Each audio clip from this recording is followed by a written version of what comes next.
Hello दोस्तों, welcome to my channel. दोस्तों, इस वीडियो में हम लोग सिलेक्शन पोस्ट फेज 12 2024 का जो पूछा गया सवाल था एडवांस मैथ का, उसका हम लोग जो बढ़िया सवाल कर रहे हैं उसके सीरीज को हम लोग आगे बढ़ाएंगे और ये हमारा 21 नंबर सवाल होगा।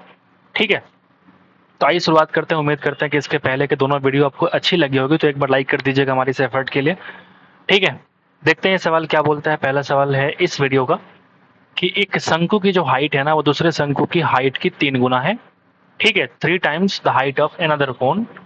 ठीक है, वाइल रेडियस जो है वो हाफ है रेडियस ऑफ अदर कोन का। तो आपसे कह रहे टोटल वॉल्यूम अगर 100 यूनिट क्यूब है, तो कह रहे हैं कि देन द डिफरेंस इज, तो उनके शंकु का जो आयतन है उनका अंतर आपको फाइंड आउट करना है। ये सवाल देखने में बहुत मुश्किल लग रहा है लेकिन बहुत आसान है। देखो हम रेशियो से कैसे फास्टली कर सकते हैं। पहले हम क्या करेंगे, पहले इसका वॉल्यूम, ठीक है, निकालने के पहले हम एक काम करते हैं कि फिगर ड्रॉ कर लेते हैं। कैसे हम ड्रॉ कर पाएंगे, आप जरा देखो। मैं एक मान लो अगर दो बनाऊं ट्रेंगल, एक ट्रेंगल ऐसा और एक और ट्रेंगल मान लो हम ड्रॉ कर लेता हूँ फिर से समझने के लिए। तो एक ट्रेंगल और जो है हम यहाँ पे आपको ड्रॉ कर देते हैं। ठीक है, इससे फ़ायदा क्या होगा आप देखो, समझ जाओगे फटाफट। तो ये पहला हमारा शंकु होने के लिए हम यहाँ पे क्या जरूरी है कि यहाँ पे नीचे एक सर्कल होगा। ये हमारा शंकु यानी कोन हो जाएगा। जैसे आप आइसक्रीम वगैरह खाते हैं उसी को कोन बोलते हैं ना, वही तो कोन होता है। ठीक है, तो आप यहाँ पे देख सकते हैं जो पहला शंकु का जो हाइट है वो सेकंड वाले शंकु का 3 गुना है। जैसे मान लिया अगर हम इस वाले शंकु को हाइट को हम h मान लेते हैं, तो इस वाले शंकु का जो हाइट होगा वो कितना हो जाएगा, 3 टाइम्स h। सही है ना, 3 टाइम्स h। जबकि जो त्रिज्या होगा दूसरे वाले शंकु की त्रिज्या की आधी है। अगर इस वाले शंकु का जो त्रिज्या है उसको हम 2r मान लें, तो इसका कितना हो जाएगा भैया, r के बराबर। फिगर के पीछे मत जाओ, ये जो लॉजिक है वो नहीं समझो आप। तो यहाँ पे देखोगे अगर आप तो इन दोनों का मैं वॉल्यूम निकालूंगा तो वॉल्यूम कितना होता है फार्मूला, तो आप बोलेंगे 1/3 into pi r square h. क्या होता है मेरे भाई, 1/3 into pi r square h. लेकिन 1/3 पाई जो होता है ना, वो क्या होता है, कांस्टेंट होता है दोनों वाले फिगर में। यानी कि अगर मैं वॉल्यूम 1 और वॉल्यूम 2 का मैं रेशियो निकालने की बात करूंगा, तो आप जरा देखो 1/3 पाई तो कट जाएगा, यानी कि आर स्क्वायर एच चाहिए, यानी कि आर स्क्वायर इंटू 3h। और इस वाले केस में देखो तो आप बोलेंगे आर स्क्वायर इंटू एच। क्या मैंने सही बोला? तो ये देखो आर स्क्वायर से आर स्क्वायर ये कट जाएगा, एच से एच कट जाएगा। बोलो, यानी कि इधर बचेगा हमारा 3 और इधर 2 का स्क्वायर कितना बनेगा, 4। यानी कि इन दोनों का जो वॉल्यूम का रेशियो है वो कितना है, 3:4 है। इन दोनों ही शंकु का जो वॉल्यूम का रेशियो है वो कितना है, 3:4 है। आपसे कह रहा है कि इन दोनों का जो कुल वॉल्यूम है वो कितना है, 100 यूनिट। यानी कि जो 100 की वैल्यू है इस पूरे 7 के बराबर है। दोनों शंकु के आयतन का अंतर निकालना है।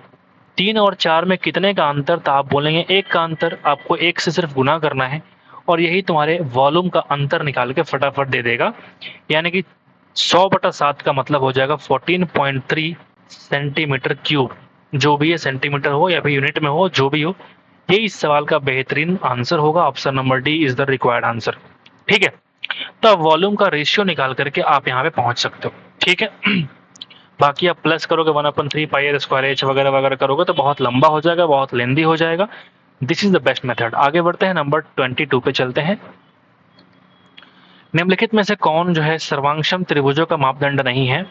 कौन ऐसा क्राइटेरिया है जो कॉन्ग्रुएंट ट्रायंगल के लिए उपयोग नहीं आता है? तो आप बोले एस एस एस तो होता ही है, angle angle angle, angle side angle, और side angle side S S भी होता है। मैं खुद ही कंफ्यूज हूँ, ट्रिपल एंगल भी होता है लेकिन ये एंगल साइड एंगल नहीं होता है। ठीक है, एंगल साइड एंगल हमारा नहीं होता है। ठीक है, ये आपको भी मालूम ही होगा। अगर मुझे से कोई गलती हो रखी है तो आप खुद कमेंट कर देना। मुझे लगता है कि ऑप्शन नंबर बी ही यहाँ पे होना चाहिए, एंगल साइड एंगल हमारा नहीं हो सकता। ठीक है, ऑप्शन नंबर बी इस सवाल का आंसर आपका हो जाएगा। नंबर 23 पे आते हैं। एक विशाल शंकु यानी कोन है, उसका व्यास कितना है, 14। अगर व्यास 14 है तो आर कितना हो जाएगा, तो आप बोलेंगे 7 मीटर। हाइट कितनी है, 12। आपसे कह रहा है कि प्रति 20 सेकंड में 2 मीटर क्यूब की दर से पानी से भरा जाता है। तो शंकु को भरने में कितना समय लगेगा आपको बताना है। शंकु यानी कोन, फिर से वही चीज है। तो वॉल्यूम कितना हो जाएगा, तो आप बोलेंगे 1/3 into pi r square h. 1/3 into pi r square h क्या हो जाएगा भैया, वॉल्यूम। और इस वॉल्यूम को भरना है, यानी कि 2 मीटर जो है, 2 मीटर क्यूब आप भरते हो 20 सेकंड में। मतलब मैं कह सकता हूं कि 1 मीटर क्यूब तुम भरोगे 10 सेकंड। 1 मीटर क्यूब तुम भरोगे 10 सेकंड में, यानी कि ये जो वैल्यू आएगा ये मीटर क्यूब में आएगा। क्यों? क्योंकि यहाँ भी मीटर है, यहाँ भी तुम्हारा मीटर है, यानी कि अगर 10 से गुना कर दूं तो ये एक्चुअल मुझे क्या मिल जाएगा, ये वॉल्यूम नहीं, ये क्या मिल जाएगा डायरेक्टली मुझे, ये मिल जाएगा time to fill. Time to fill मतलब भरने में जो टाइम लगेगा वो मुझे डायरेक्टली मिल जाएगा। समझ गए? आओ जरा हल करते हैं फास्ट तरीके से। कैसे करेंगे? 1/3 पाई आर स्क्वायर की वैल्यू कितनी हो जाएगी 154, क्योंकि जब आर की वैल्यू 7 होती है तो पाई आर स्क्वायर 154 होता है। आर की वैल्यू हो जाएगी, आर बोल रहे हैं, एच की वैल्यू 12 × 10 कर लो, 3 से कट जाएगा भैया 4 बार में, यानी कि 616 और गुना 10 कितना हो जाएगा 6160 सेकेंड। और ये इस सवाल का आंसर आपका हो जाएगा। Option number c is the required answer. ठीक है, आगे बढ़ते हैं। 24 नंबर सवाल आपका क्या बोलता है, आप देखो जरा।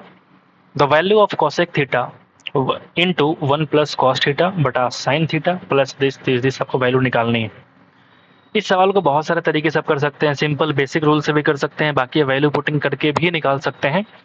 तो अगर हम वैल्यू पुटिंग कर देते हैं, चूंकि ऑप्शन देखो, ऑप्शन सारा हमारा कांस्टेंट है, तो वैल्यू पुटिंग करना ज़्यादा बेहतरीन होगा इस सवाल के लिए। तो वैल्यू पुटिंग कर लो जो मन करे। हमें काम करते हैं, क्या हम जीरो पुट कर सकते हैं क्या? क्या हम जीरो पुट कर सकते हैं क्या? अगर हम जीरो पुट करेंगे तो कॉसेक थीटा जो अनडिफाइंड हो जाएगा, तो हम वैल्यू पुटिंग नहीं कर पाएंगे। ठीक है, तो क्या हम 45 पुट कर पाएंगे? 45 पुट कर पाएंगे? हाँ, कर लेते हैं जरा। 45 ये वैल्यू कितना हो जाएगा, तो आप बोलेंगे √2। अंदर कितना हो जाएगा बताओ, 1 प्लस 1/√2। ठीक है, और नीचे हो जाएगा 1/√2, ये बन जाएगा प्लस 1/√2 और नीचे बन जाएगा 1 प्लस 1/√2। ये वैल्यू हो जाएगा बताओ। ठीक है, अभी √2 लेना महंगा पड़ जाएगा मुझे लगता है कि मुझे कुछ और वैल्यू लेनी चाहिए थी। √2 गुना करना ज़्यादा मुश्किल हो रहा है। तो आओ जरा आगे बढ़ते हैं। यहाँ देखो, ये बन जाएगा आपका √2 + 1। मैं तो कर दूंगा, मुझे कोई दिक्कत नहीं है। ठीक है, और ये √2 चल जाएगा ऊपर, तो कितना हो जाएगा √2, और ये नीचे क्या बच रहा था √2। ठीक है, समझ गए बात। ये बन जाएगा √2 + 1, √2 जाएगा ऊपर, ये नीचे √2 बन जाएगा हमारा। प्लस कितना बनेगा फिर से देखो हमारा, ये बन जाएगा 1/√2 नीचे लाओ, और या फिर ऐसे लिखो 1/√2 और नीचे कितना लिख सकते हैं √2 + 1/√2। बात तो सेम है, 2 से 2 काट लो, इससे ये काट लो, तो ये आपका बनेगा भैया √2, और ये कितना बनेगा √2 + 1 और प्लस 1/√2 + 1। मैं इसको आसान समझ के आगे बढ़ रहा था तो लेंदी हो गया ठीक है, ये देखो √2 हो जाएगा। अगर मैं √2 + 1 का होल स्क्वायर करूंगा तो बन जाएगा 2 + 1 यानी कि 3 और प्लस 2 √2 बोलो, और प्लस 1/√2 + 1। मैं इसको आसान समझ के आगे बढ़ रहा था, ये तो मुश्किल हो जाएगा फिर। कोई बात नहीं, देखते हैं। 3 × 4 + 2 √2 गुना कर लो, यानी कि 4 को √2 से गुना करोगे तो बन जाएगा 4 √2। बोलो बोलो। और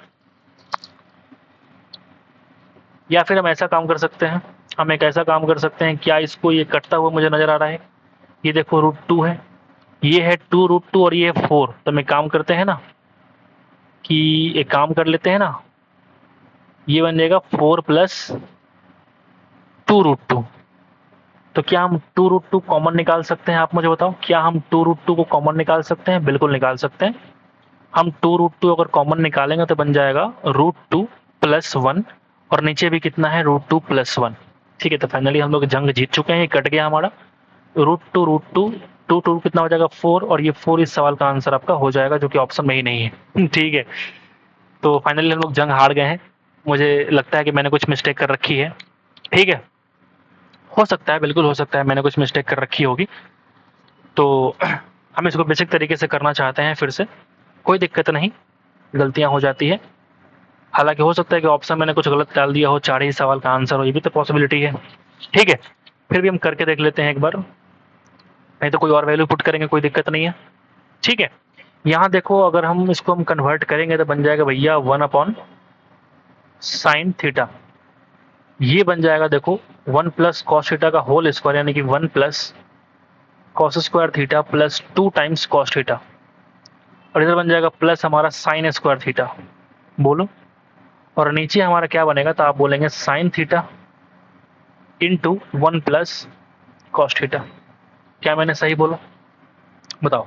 अब इसकी इसकी वैल्यू 1 हो जाएगी, और 1 + 1 कितना हो जाएगा 2। तो देखो 1/√2 नीचे हमारा साइन इंटू साइन कितना हो जाएगा, साइन स्क्वायर थीटा। ठीक है, ऊपर देखो, अगर मैं यहाँ पे देखूँ ध्यान से तो देखो जरा कितना हो जाएगा, तो 1 1 2 हो जाएगा। तो 2 हम काम करते हैं कॉमन निकाल लेते हैं, तो 1 प्लस कितना बनेगा, कॉस थीटा। और नीचे भी क्या है, 1 प्लस कॉस थीटा, यानी कि ये पूरा पूरा कट जाएगा। ठीक है, अच्छा हमारा आंसर क्यों नहीं आ रहा था पता है, क्योंकि हमने इसको छोड़ दिया था। ठीक है, 45 का वैल्यू कितना था, 1, यानी कि मेरा आंसर इतना का 4 आया था, तो 4 माइनस 2 करोगे, 2 इंटू 1 कितना, 2 इस सवाल का आंसर आपका आया था। ठीक है, तो हमने गलती नहीं करी थी, हमने इस पोर्शन को ही छोड़ दिया था। ये पोर्शन मुझे लगा कि ये ब्रैकेट खत्म हो गया तो खत्म हो गया, ये मेरे दिमाग में आया ही नहीं, दिमाग में क्या, दिमाग ध्यान में ही नहीं आया। कोई बात नहीं, ऑप्शन नंबर डी सवाल का आंसर आना चाहिए। आज जरा इसको चेक करें, और यहाँ भी हमें देखा कि कटता हुआ ये -2 कॉट स्क्वायर जो थीटा है हम छोड़ रहे हैं।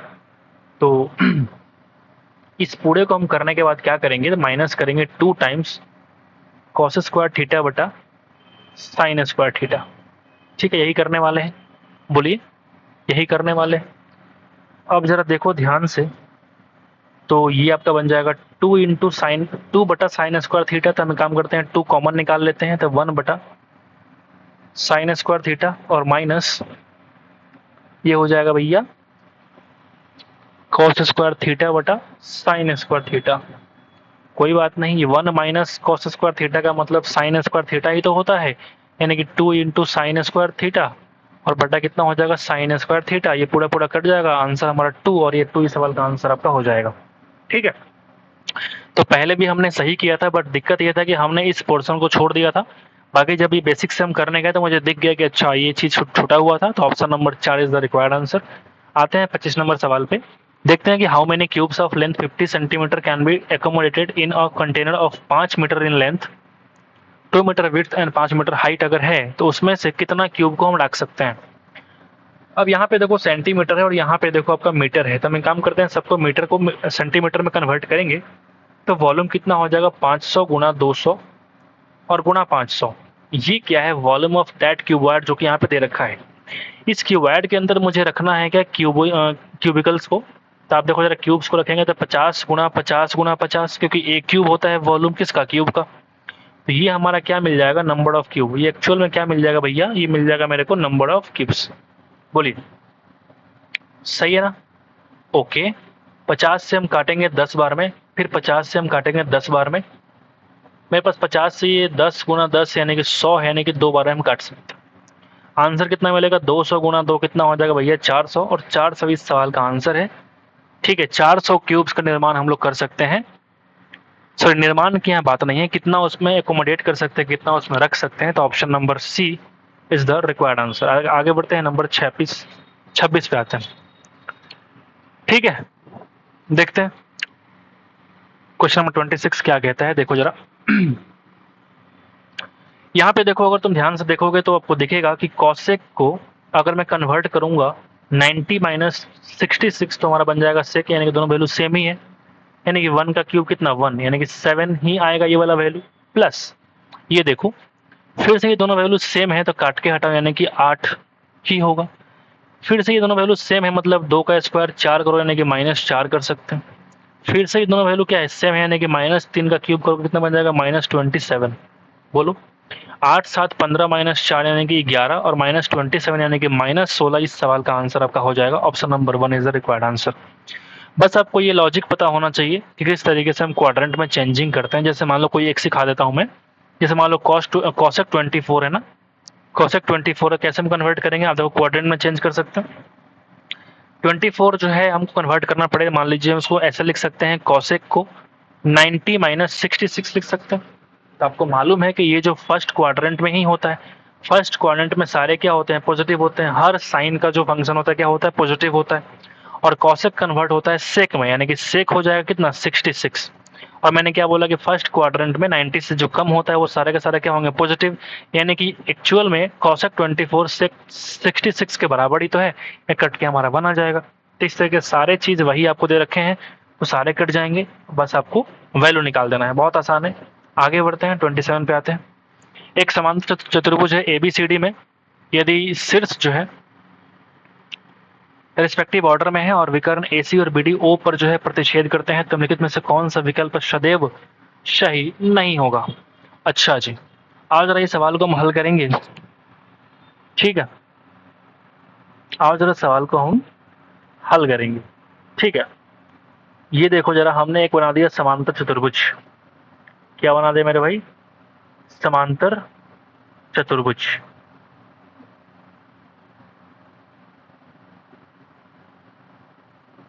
ठीक है, इसका हमने नाम दे दिया कुछ, मान लो ABCD कुछ नाम दे दो, ABCD। ठीक है भाई। अच्छा, आपसे कह रहे हैं कि चारों सिर्फ रिस्पेक्टिव ऑर्डर में है, विकर्ण AC और BD O पर क्या है, मिलते हैं। तो मान लो हमने इस पॉइंट से इस पॉइंट को मिला दिया और फिर इस पॉइंट से हमने इस पॉइंट को मिला दिया। इन दोनों का जो मीटिंग पॉइंट है वो क्या है? O है। ठीक है, तो निम्नलिखित में से कौन सा विकल्प सदैव नहीं होगा? आपको चेक करना है कॉन्ग्रुएंसी। तो कितने लोगों को मालूम भी होगा ये चीजें पहले से? अब जरा फिर भी हम चेक कर लेते हैं। अगर ABC और ADC का चेक करोगे, ABC यानी कि ये वाला जो बड़ा वाला ट्रायंगल है, ये देखो बड़ा वाला ट्रायंगल, ये दोनों को मिलाकर के, इन दोनों को मिलाकर के जो बन रहा है ट्रायंगल वो क्या है? ABC है। तो इस ट्रायंगल में जो आमने का ट्रायंगल, ये वाला ट्रायंगल इसके सॉरी इस एंगल के बराबर हो जाएगा। ठीक वैसे ही ये वाला इसके बराबर, बोलिए, और ये वाला इसके बराबर। तो एंगल एंगल एंगल से हम क्या कर सकते हैं कि तीनों क्या है बताइए? कॉन्ग्रुएंट है। दोनों ट्रायंगल क्या है? कॉन्ग्रुएंट है। तो इस तरीके से इन दोनों ट्रायंगल को हम कह सकते हैं कॉन्ग्रुएंट। तो ऑप्शन 1 तो नहीं हो सकता, ऑप्शन 1 तो पॉसिबिलिटी है।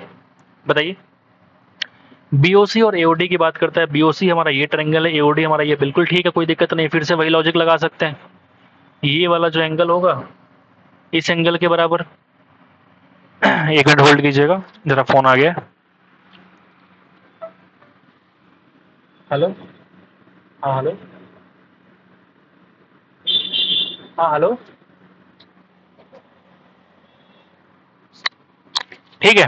तो ठीक वैसे हम बोल सकते हैं कि ये भी हमारा क्या हो जाएगा? पॉसिबिलिटी है। इन दोनों ट्रायंगल क्या हो जाएगा भैया? कॉन्ग्रुएंट हो जाएगा।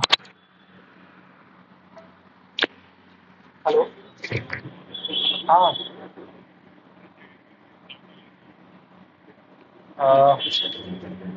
बताते हैं, 2 मिनट में बताते हैं। ठीक है, ठीक है। अगर ऑप्शन सी को हम चेक करेंगे, देखो AOB और COD की बात करेंगे तो AOB और COD भी क्या हो जाएगा? कॉन्ग्रुएंट हो जाएगा, कोई दिक्कत नहीं है। AOD और COD की चेक करो जरा। AOD और COD तीनों तो हमारा कॉन्ग्रुएंट चेक हो गया। AOD और COD अगर हम बात करें, AOD कौन सा है? ये वाला, और COD हमारा ये वाला है। ये दोनों हमेशा सही नहीं हो सकता। हमेशा सही तब होगा जब ये पैरेललोग्राम ना हो करके, अगर ये तुम्हारा रोम्बस हो जाए ना, अगर ये रोम्बस हो जाए तब बोलेंगे भैया कि ये क्या हो जाएगा तुम्हारा, हमेशा क्या होगा? सही होगा, वरना ये हमेशा सही नहीं होगा। Option number D is the required answer होगा। तो उम्मीद करते हैं कि आपको समझ में आ गया होगा। तो एक बार लाइक कर दीजिएगा हमारी इस एफर्ट के लिए। मिलते हैं आपसे अगले वीडियो में। आज के लिए इतना ही दोस्तों, thank you so much guys.